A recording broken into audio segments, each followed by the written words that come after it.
కేంద్ర ఎన్నికల సంఘంతో టీడీపీ బృందం భేటీ అయింది. ఇటీవల సుప్రీంకోర్టు చేసిన పలు మార్గదర్శకాలతో ఈ భేటీకి ప్రాధాన్యం ఏర్పడింది. సుప్రీం సూచనల ప్రకారం అన్ని పార్టీల అభిప్రాయాలు, సూచనలు ఎన్నికల సంఘం తీసుకుంటుంది. ఈ విషయాలపై చర్చించేందుకే టీడీపీని కేంద్ర ఎన్నికల సంఘం ఆహ్వానించింది.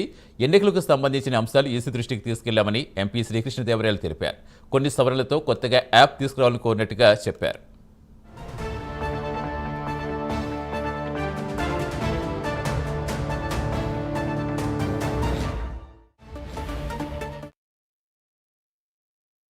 మన దగ్గర ఉండి మన రాష్ట్రంలో ఉన్నవారు ఒక జిల్లా నుంచి ఇంకో జిల్లాకి, మన రాష్ట్రం నుంచి బయట రాష్ట్రాలకు వెళ్ళి పనిచేస్తూ ఉంటూ వాళ్ళు ఓటు రిజిస్ట్రేషన్కి వచ్చేటప్పటికి కొన్ని ఇబ్బందులు ఫేస్ చేస్తూ ఉన్నారు.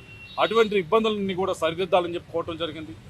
అలాగే ఏదైతే డాక్యుమెంట్స్ అడుగుతూ ఉన్నామో, మనం ఓటు రిజిస్ట్రేషన్కి వెళ్ళినప్పుడు ఏ డాక్యుమెంట్ అయితే మనం యాక్సెప్ట్ చేయబోతుందో ఎలక్షన్ కమిషన్ ఆఫ్ ఇండియా ఆ డాక్యుమెంట్స్ పైన క్లారిటీ ఇవ్వాలని చెప్పడం జరిగింది. దానిపైన చెప్పారు ఎలక్షన్ కమిషన్ వారు.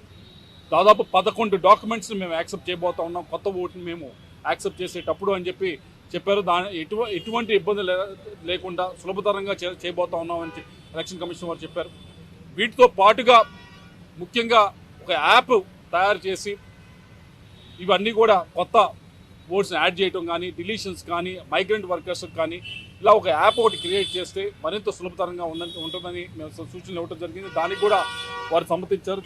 అయితే ముఖ్యంగా మాకున్నటువంటి అప్రహెన్షన్స్ ఏంటంటే, ఎక్కడైతే డేట్ ఆఫ్ బర్త్ కానీ పెట్టకపోతే, వాళ్ళ దగ్గర లేకపోతే ఆ ఓటర్స్ డిలీట్ చేస్తున్నారనేది ఒక మొదటి అపోహ మాకు ఉంది. దాంతోపాటు వారికి మైగ్రెంట్ వర్కర్ దాని మీద కొన్ని డౌట్లు ఉంటే దాని మీద మాట్లాడడం జరిగింది. దీంతో పాటు ఆ డోర్ నెంబర్ సంబంధించి కూడా వీటి మీద మాకున్నటువంటి డౌట్లు, మాకున్నటువంటి అనుభవంతో, ఎందుకంటే మాకున్నటువంటి అనుభవం అంటున్నామంటే, ఈరోజు దేశంలోనే అత్యంత ఓటరు వినియోగించుకున్నటువంటి రాష్ట్రంగా ఆంధ్రప్రదేశ్ ఉంది. దేశ యావరేజ్ అయితే 65% ఓట్లు వినియోగించుకుంటే, అంటే ఓటింగ్ శాతం 65%గా ఉంటే, ఆంధ్రప్రదేశ్ అయితే 81% ఉంది.